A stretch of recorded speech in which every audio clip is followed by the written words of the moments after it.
There's a certain individual in history that I have been fascinated to learn about recently. Of course, I'd known about the existence of an African samurai for a few years now, but the details remained very sparse. Not a lot is known about him, from exactly where he came from, what his real name was, or even how he died. I'm talking about the infamous retainer to Lord Oda Nobunaga, and the first foreigner in Japan to ever be given the rank of samurai. An enigmatic figure that has made history in little over a year, a man known only as Yasuke.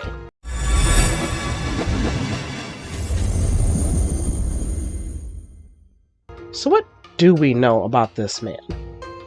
Well, first we know that Yasuke is a name given to him by Lord Nobunaga. It's a name that means the Dark One. Ske is a suffix usually placed at the end of a boy's name. It literally means helper.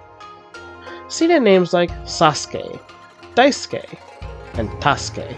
We also know that Yasuke was tall. Matsudaira Itada wrote, his height was 6 shaku and 2 sun. He was black and his skin was like charcoal.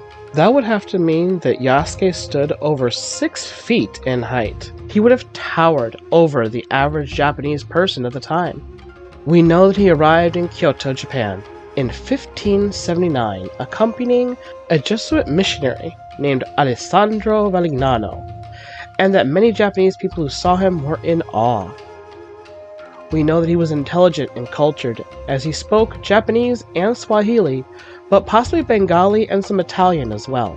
Yasuke loved to dance and performed tenzi, a historic Swahili narrative poetry centered around celebrating heroic deeds. This apparently appealed to Nobunaga as well, a man who was regarded as a patron of Japanese no-drama. Yasuke was hired by Nobunaga upon their first meeting. He fought several key battles with the daimyo known as the Great Unifier, and is widely known to have been the man to kill Nobunaga Oda during the Honno-ji Incident. It wasn't out of betrayal, however. June 1582 witnessed a fierce battle led by Nobunaga against the Mori clan, who were longtime enemies of the warlord. Nobunaga had a large army who were on the ground to go to battle with him. He rode ahead of the army with Yasuke and 29 other trusted men. The crew rested at the temple of Honno-ji, which was the place of the first meeting between Yasuke and Nobunaga only 15 months prior. Nobunaga and his men were ambushed and attacked by over 13,000 strongmen of Akeiichi Mitsuhide's army in the hours before the break of dawn. Akeiichi Mitsuhide was a trusted general in Nobunaga's army before breaking rank to become a sworn enemy. Those who stood to defend Nobunaga were shot dead, while those who survived were killed by hand. As the battle became fierce, the temple of Honno-ji was up in flames. As fires grew more and more intense, Nobunaga carried out a ritual also known as seppuku. Legend has it that Nobunaga made the last wish to Yasuke, instructing him to do all he could to prevent the enemy from retaining his head. Yasuke was said to have fled to meet Oda Nobutada, who was appointed as the clan's new head after the death of his father. Nobutada only had 200 men in his army, however, and Akeiichi Mitsuhide's men quickly slew them. Nobutada was, however, compelled to commit harikiri. Yasuke was captured and made to stand before Akeiichi, who spared his life and commanded that he be returned to the Jesuits. And that's where Yasuke completely disappears from history. No one knows what happened with that, and because of this, there is, however, a lot of speculation around Yasuke as well.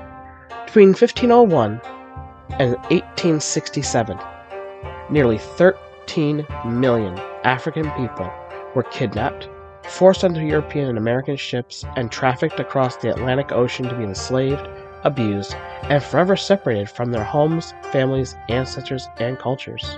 It's not definitively known if Yasuke was ever enslaved. Valignano found him in India and either bought or hired him as a bodyguard. No one knows the exact area of Africa from which Yasuke hailed. Various claims have been brought up over the years of many historians studying the Sengoku period. Some say he was born in South Sudan. Others say Congo. Mozambique is considered in quite a few places due to historians believing he may have been from the Makua tribe. But the first recorded contact with the Makuo wasn't until 300 years after Yasuke would have obviously passed away, even of old age. While we do know the name Yasuke came from Nobunaga, we don't know what Yasuke's name was before that. Frankly, I don't think it matters that much, though it probably is in efforts to pinpoint a location for his origin, not so much to delegitimize his rank and title.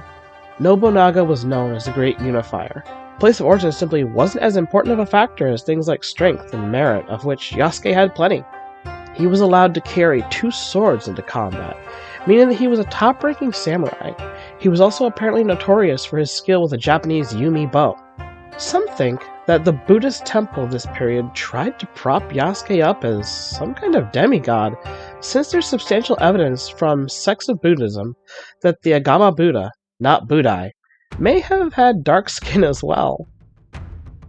Sorry, when you look at the range of skin tones in people of Hindi, Punjab, and Sikh descent, it's not impossible to believe. Due to the mystery around him, Yasuke's life has been a source of fascination for many historians and authors. Deborah Desnu points out that it would have been impossible for Yasuke to rise to the rank of samurai in just a year without a warrior background. And that's because most samurai had to start training in childhood. We're talking 8 and 10 years old. According to Floyd Webb, Yasuke carried a warrior's spirit. He understood the cultural language of Japan and loved to dance. Though they only knew each other for a single year, Nobunaga and Yasuke were extremely close. He was one of the very select group of people who were allowed to dine with the warlord. It's also a known fact that Oda Nobunaga would engage in nanshoku with some of his retainers, most notably Mori Ranmaru, who was even present at the time of the Honno-ji Incident and defended the warlord while Yasuke assisted him in seppuku. While it's not clear if Oda and Yasuke ever had that kind of relationship, it isn't impossible to consider. I wonder if they'll go that route in that new Assassin's Creed game. Isn't Yasuke a playable character? And haven't they been following stories with romance options? Not gonna lie, I might need to actually play an Assassin's Creed game if that's the case. It sounds intriguing. Assassin's Creed isn't the first time Yasuke has appeared in popular fiction, however. Ever since the 1960s, Yasuke's character has grown in popularity. There's an anime adaptation of Yasuke's life on Netflix. He appears in several plays and other manga. There are children's books written about Yasuke, and even Takashi Ozaki's manga Afro Samurai was inspired by Yasuke. Learning all this earlier was literally blowing my mind, so I just really didn't have a choice but to share it with you all. It's June, and the same time as the Honno-ji Incident took place, so I can't think of a better time than now to consider the history of this absolutely fascinating man. Thanks for watching. Leave a like, subscribe, ring my bell, and don't forget to comment. Tell me what your favorite historical fiction story is, and please say Tales of Atonement. And while I know there's no art for this video, I'd just like to take a moment to remind everyone, art for this channel wouldn't even be possible, however, without the help of our patrons. Monetization on YouTube is not enough to keep us going, so please follow the Patreon link down in the description to help Tales of Atonement keep going long term. We have a lot left to do and a big story to tell, and we simply can't do it without your help. Besides, there's a ton of extras only available on Patreon that won't be available for months on YouTube, if ever. Some of our great patrons include Pammy Poo, Shadow Fox, Arya Gamari, Charles Tam, Jace Moreland, and Lunder Lumen. Thank you all for watching and supporting our story.